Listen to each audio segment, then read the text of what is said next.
Bismillahirrahmanirrahim. Assalamualaikum warahmatullahi wabarakatuh. Pada video kali ini saya akan menjelaskan tentang cara instalasi sistem operasi Debian 10. Sebelum kita melakukan instalasi, itu ada beberapa persiapan yang harus kita lakukan. Pertama, kita harus mendownload aplikasi VirtualBox dan melakukan instalasi aplikasi VirtualBox tersebut. Untuk download dan instalasi aplikasi VirtualBox itu tidak akan saya terangkan di sini. Silakan rekan itu lihat di channel saya, channel Yayan Cahyana. Di situ ada video tentang instalasi Oracle VirtualBox. Yang ini versi 6.126 ya. Ini linknya nanti saya akan berikan pada deskripsi untuk urusan instalasi Oracle VirtualBox. Jadi di sini nanti saya tidak akan menjelaskan cara instalasi Oracle VirtualBox-nya itu sendiri. Kemudian yang kedua, kita harus menyediakan image atau ISO atau file instalasi untuk sistem operasi Debian 10-nya itu sendiri. Itu bisa kita copy dari rekan, teman, dari guru, atau kalau misalnya mau download langsung itu bisa di-download di situs Debian, dimana yang versi 10 sebetulnya itu sudah termasuk versi yang tua ya. Jadi kita ketik old version Debian.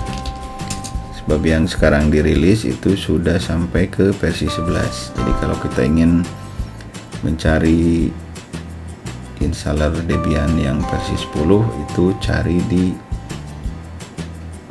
kalau kita cari via Google itu klik atau ketik old version Debian. Nanti kita diarahkan ke salah satu situs yang resmi, yaitu di cdimage.debian.org. Kita klik, kemudian kita scroll ke bawah, kita cari yang versi 10. Kita cari yang versi 10. Versi 10 nya versi terakhir. Ini ada dua ya, ada yang live, ada yang tidak. Kita pilih yang versi bukan live 10.10.10, kemudian pilih AMD 64, kemudian pilih ISO DPD. Nah, nanti ada link untuk mendownload file ISO Debian versi 10.10, dimana jika versi lengkap itu ada 3 versi, ada 3 CD, ada 3 DPD ya, DPD 1, 2, dan 3. Tapi untuk keperluan instalasi kita gunakan saja DPD yang nomor 1. Oke, kita lanjut dengan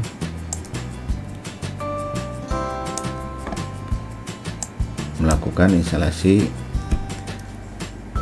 sistem operasi Debian 10 dengan asumsi bahwa kita sudah menginstal aplikasi VirtualBox dan image atau ISO dari sistem operasi Debian 10-nya itu sudah ada. Sekarang kita jalankan aplikasi Oracle VirtualBox. Itu ditandai dengan gambar kotak seperti ini. Kita jalankan, klik 2 kali. Nah, jika belum dilakukan instalasi VirtualBox, instalasi sistem operasi, di bagian kanan ini akan terdapat ruang kosong. Jadi kita bikin baru, klik tombol baru. Nah, nanti yang pertama kita lakukan itu adalah mengisi nama untuk sistem operasi yang akan kita install. Kita pakai saja nama Debian 10. Kemudian tipenya Linux, versinya Debian 64 bit. Kemudian lanjut. Kemudian ini untuk mengatur besarnya ukuran memori, karena versi Debian yang akan kita install itu versi CLI atau command line interface, jadi akan memerlukan sedikit memori, sehingga ini kita rubah saja. Kalau asalnya itu 1 GB ya, kita rubah menjadi 512. Kemudian klik lanjut, kemudian kita bikin harddisk baru, klik pada buat harddisk virtual sekarang, kemudian buat. Setelah itu tipe berkas harddisk kita pilih PDI, kemudian lanjut. Kemudian penyimpanan pada harddisk pilih saja dialokasikan secara dinamik, kemudian lanjut. Kemudian ini besar kapasitas dari harddisk. Untuk sistem operasi yang akan kita buat itu biarkan saja sesuai default, yaitu sebesar 8 GB, kemudian buat. Jika sudah selesai akan kembali ke tampilan awal. Cuman yang belum kita set itu adalah tempat atau kita mengambil CD installernya itu dari mana. Kita klik pada bagian penyimpanan.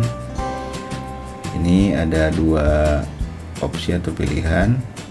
Yang pengendali SATA ini harddisk, kemudian buat CD atau DVD installer itu di bagian pengendali IDE. Ini masih kosong, kita tambahkan dengan asumsi bahwa kita telah mendownload atau telah memiliki file ISO dari Debian 10 tersebut. Jika masih kosong, kita pilih atau buat sebuah disk optik virtual.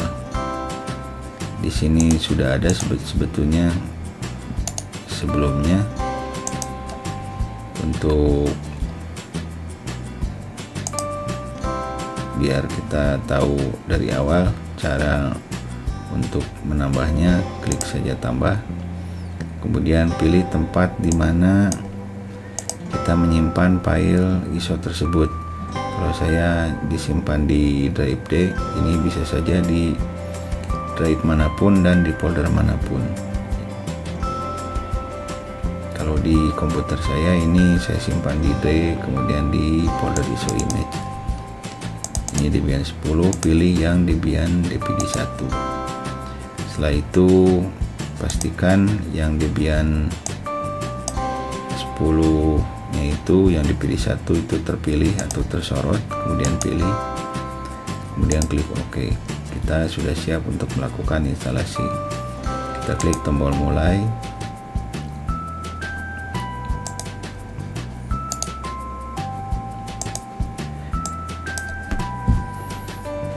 Nah, ini tampilan awal pada saat kita melakukan instalasi. Kita pilih saja yang kedua, yaitu install. Kemudian kita tunggu hingga muncul pilihan pertama, yaitu untuk memilih bahasa yang akan digunakan pada saat instalasi. Kita apakah mau menggunakan bahasa yang default, yaitu Inggris, atau menggunakan bahasa lain. Kita coba pilih yang menggunakan bahasa Indonesia. Pada keyboard agar lebih cepat mencari bahasa lainnya akan kita pilih misalnya bahasa Indonesia. Kita klik tombol I, ya, nanti akan muncul pilihan Indonesia. Setelah terpilih itu kalian tekan enter. Kemudian yang selanjutnya itu adalah memilih lokasi. Lokasinya kita pilih Indonesia. Ini sudah tersorot secara otomatis. Kemudian untuk keyboard pilih Inggris Amerika. Tunggu proses instalasi hingga semua komponen tambahan itu termuat.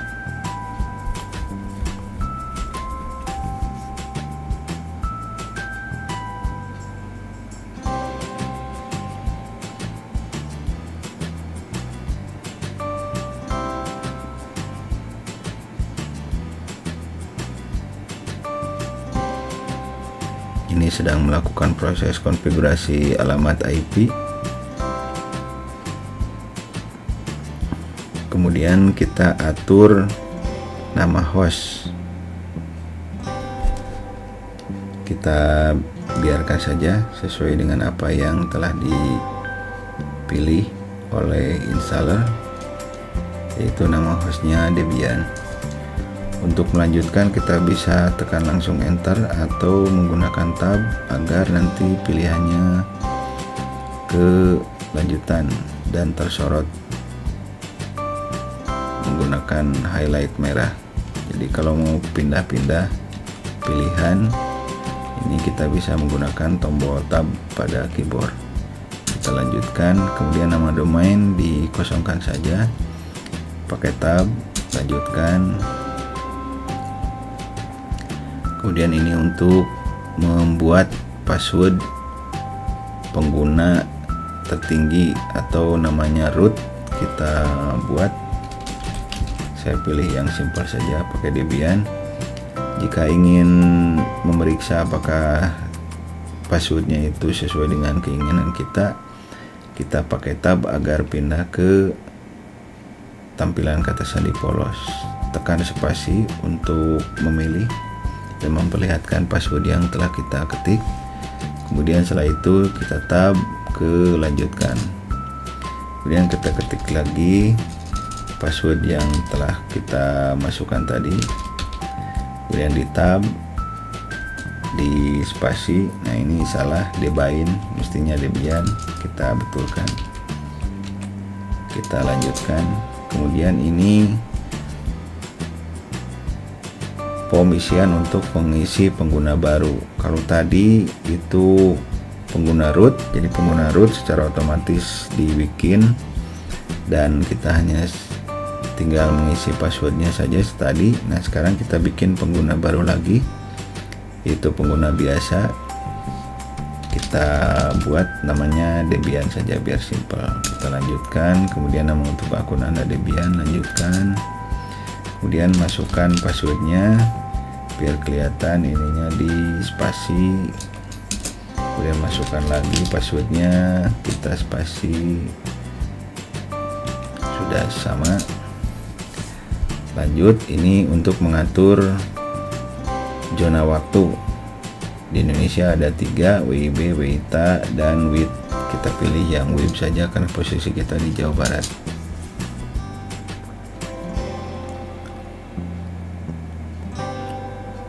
Tunggu hingga proses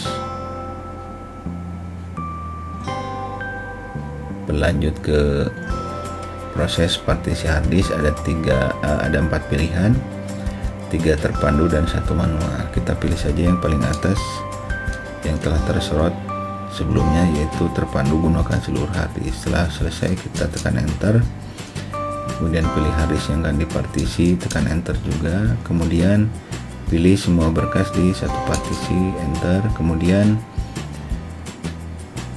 pilih selesai mempartisi. Ini untuk menyimpan apa yang telah kita setting atau buat sebelumnya.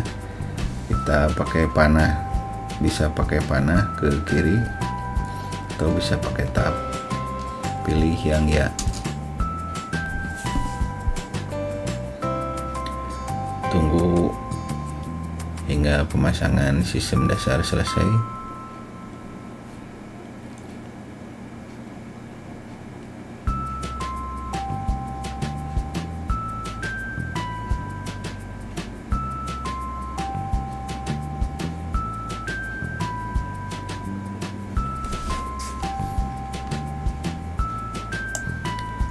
Setelah pemasangan sistem dasar selesai, selanjutnya kita diberi pilihan untuk mengatur pengelola paket. Artinya aplikasi-aplikasi yang lain seperti tadi kita lihat itu DPD-nya ada 3 ya, yang kita pergunakan baru 1. Jadi yang 2 sama 3 kalau misalnya mau dimasukkan daftarnya bisa menggunakan pilihan ini. Untuk sementara kita pilih saja tidak, sebab nanti proses memasukkan software atau aplikasi pada DPD 2 dan 3 itu bisa kita lakukan setelah kita selesai melakukan instalasi sistem operasi ini. Kita pilih saja tidak. Ini pilihan untuk mengatur pengelola paket dari CD atau DPD. Nah, ini sama, mengatur pengelola paket. Jadi jika ingin menambahkan software atau aplikasi lain, itu bisa melalui internet. Yang ini pilihannya melalui internet. Kita pilih saja tidak, sebab nanti jika sistem operasi sudah selesai dipasang, kita juga masih bisa mengatur hal-hal ini. Kita pilih tidak. Selanjutnya adalah memilih dan memasang perangkat lunak. Tunggu hingga selesai. Proses ini bisa cepat dan juga bisa lambat. Itu tergantung dari spesifikasi komputer atau laptop yang kita gunakan.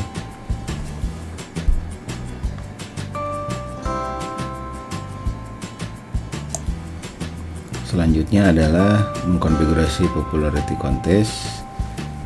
Apakah kita mau berpartisipasi dalam survei penggunaan paket Debian? Kita pilih saja tidak.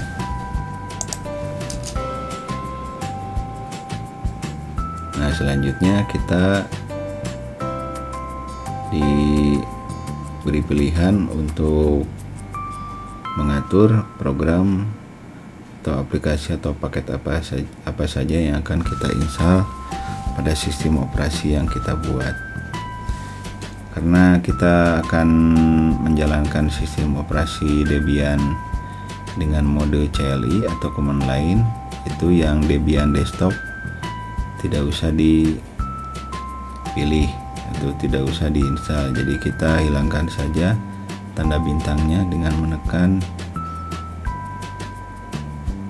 tombol spasi agar tanda bintangnya hilang, artinya tidak terpilih. Kemudian pindahkan ke pilihan lain, print server nggak usah, jadi kita cuman pilih perkakas sistem standar.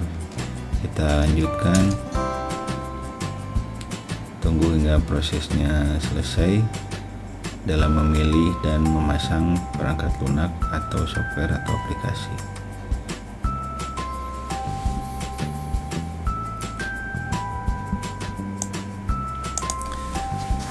Selanjutnya adalah memasang bootloader group pada master boot record. Kita pilih ya, kemudian pilih yang dev SDA.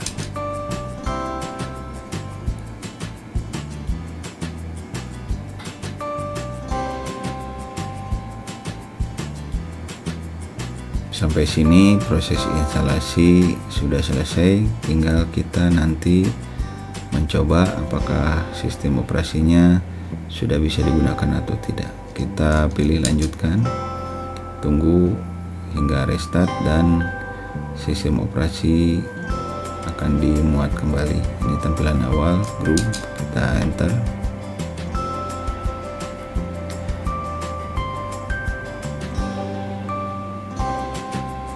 Nah, nanti pada saat awal sistem operasi itu dimuat atau tampil, akan terlihat tampilan login untuk masuk ke sistem operasi tersebut. Ada dua pengguna yang telah kita buat pada saat instalasi, yaitu pengguna tertinggi atau administrator, yaitu root, dan pengguna biasa. Pengguna tertinggi itu root. Kita coba menggunakan pengguna tertinggi atau root. Tadi passwordnya Debian. Kemudian jangan heran jika karakter pada bagian password pada saat kita ngetik itu tidak muncul, karena